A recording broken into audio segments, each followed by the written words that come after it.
প্রত্যেককে স্বাধীনতা দিবসের শুভেচ্ছা জানাই। একটা কবিতা মনে পড়লো, এটা শোনাতে ইচ্ছে করলো। দেখা যাক কতটা বলতে পারি। কবি সুনীল গঙ্গোপাধ্যায়ের সেই সব স্বপ্ন। কারাগারের ভেতরে পড়েছিল জ্যোৎস্না, বাইরে হাওয়া, ভীষণ হাওয়া। সেই হাওয়ায় নশ্বরতার গন্ধ। তবু হাসির আগে দীনেশ গুপ্ত চিঠি লিখেছিল তার বৌদিকে, আমি অমর, আমাকে মারিবার সাধ্য কাহারও নাই। মধ্যরাত্রে শেষ হতে বেশি দেরি নেই। প্রহরের ঘণ্টা বাজে, শান্তিও ক্লান্ত হয়। শিয়রের কাছে এসে মৃত্যু ও বিমর্ষ বোধ করে। কন্ডেম সেলে বসে প্রদ্যোৎ ভট্টাচার্য তার মাকে লিখেছিল, মা, তোমার প্রদ্যোৎ কি কখনো মরতে পারে?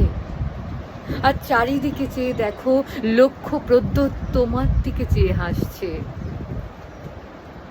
আমি বেঁচেই রইলাম মা, অক্ষয়। কেউ জানতো না সে কোথায়। বাড়ি থেকে বেরিয়েছিল ছেলেটি, আর ফেরেনি। জানা গেল দেশকে ভালোবাসার জন্য সে পেয়েছে মৃত্যুদণ্ড। শেষ মুহূর্তের আগে ভবানী ভট্টাচার্য পোস্টকার্ডে অতি দ্রুত লিখেছিল তার ছোট ভাইকে, অমাবস্যার শ্মশানে ভীরু ভয় পায়, সাধক সেখানে সিদ্ধি লাভ করে।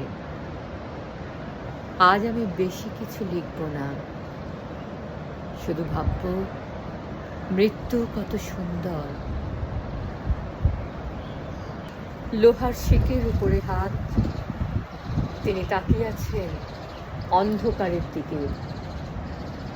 দৃষ্টি ভেদ করে যায় দেয়াল, অন্ধকারও বাংময় হয়। সূর্য সেন পাঠালেন তার শেষ বাণী, আমি তোমাদের জন্য কি রেখে গেলাম? শুধু একটি মাত্র জিনিস, আমার স্বপ্ন, একটি সোনালী স্বপ্ন। এক শুভ মুহূর্তে যে স্বপ্ন আমি প্রথম দেখেছিলাম, সেই সব স্বপ্ন এখনো বাতাসে উড়ে বেড়ায়। শোনা যায় নিঃশ্বাসের শব্দ। আর সব মরে, স্বপ্নরা মরে না। অমরত্বের অন্য নাম হয়। কানু, সন্তোষ, অসীমরা কারাগারের নির্মম অন্ধকারে বসে এখনো সেরকম স্বপ্ন দেখছে।